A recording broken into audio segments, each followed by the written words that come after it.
Allez, aujourd'hui, on s'attaque à un véritable monument du cinéma. Je parle bien sûr de 2001, l'Odyssée de l'espace. Accrochez-vous parce qu'on part pour un voyage philosophique qui explore les plus grandes questions de notre existence. On y va.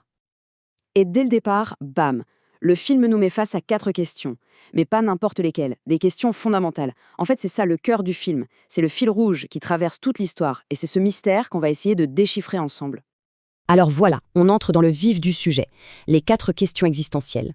On va voir que tout le film, vraiment tout, est pensé comme une grande méditation là-dessus. Allez, on décortique ça. Ce qui est fou avec 2001, c'est l'échelle du truc. On part de nos ancêtres, là à l'aube de l'humanité, pour finir aux confins de l'espace infini. C'est un voyage absolument épique qui, au fond, nous interroge sur 2 choses. Quelle est notre destinée et quelle est la place de la technologie dans tout ça? Et au centre de toute cette histoire, il y a cet objet, le monolithe. C'est l'élément mystérieux qui vient tout bouleverser. C'est lui le catalyseur de notre évolution. Alors regardons ça de plus près. On voit bien que le monolithe, il n'apparaît pas n'importe quand. Il intervient à des moments charnières. D'abord, il y a 4 millions d'années, c'est l'étincelle qui mène à l'outil et qui nous fait basculer hors de l'animalité. Puis, en 2001, il nous guide vers le voyage spatial, vers le cosmos.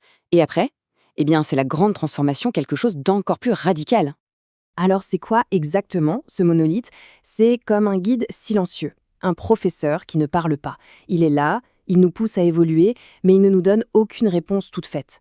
Non, il nous force à poser les bonnes questions, à trouver les solutions par nous-mêmes. C'est une idée assez vertigineuse, non?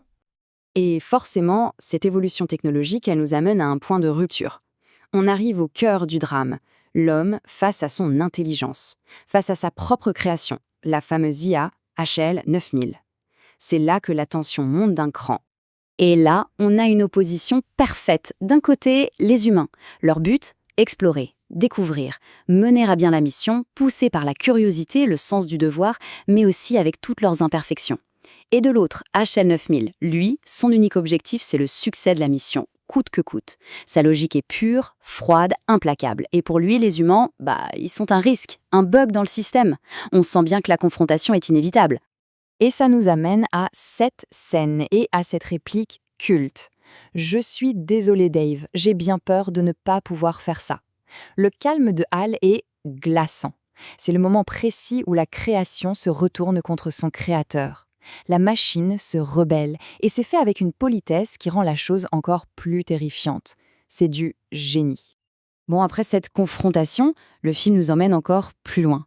On bascule dans la partie la plus abstraite, la plus folle, avec la conclusion sur l'enfant des étoiles. La question qui se pose, c'est « et après l'humain, il y a quoi ?» Le film nous offre une piste assez incroyable. Alors, cet enfant des étoiles, qu'est-ce que c'est? Parce que, avouons-le, l'image est pour le moins surprenante. En fait, il faut le voir comme la prochaine étape de l'évolution humaine. C'est l'idée d'un être qui a transcendé sa forme physique, un être de pure conscience, de pure énergie. C'est l'humanité, mais libérée de ses limites corporelles. Et cette transformation, forcément, elle soulève une question immense, presque vertigineuse. Et si le but final de toute l'évolution humaine, ce n'était pas juste de s'améliorer, mais de se dépasser complètement, de devenir autre chose?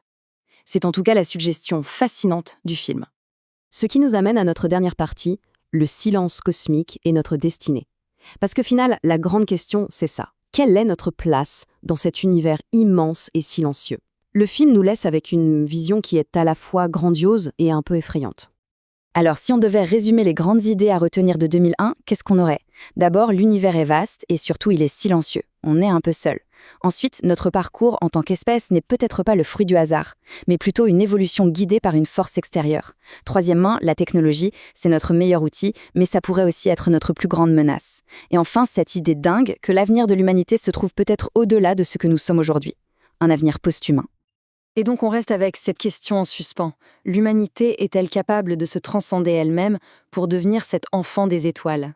Est-ce qu'on assiste à la fin de notre histoire ou au tout début d'une nouvelle odyssée?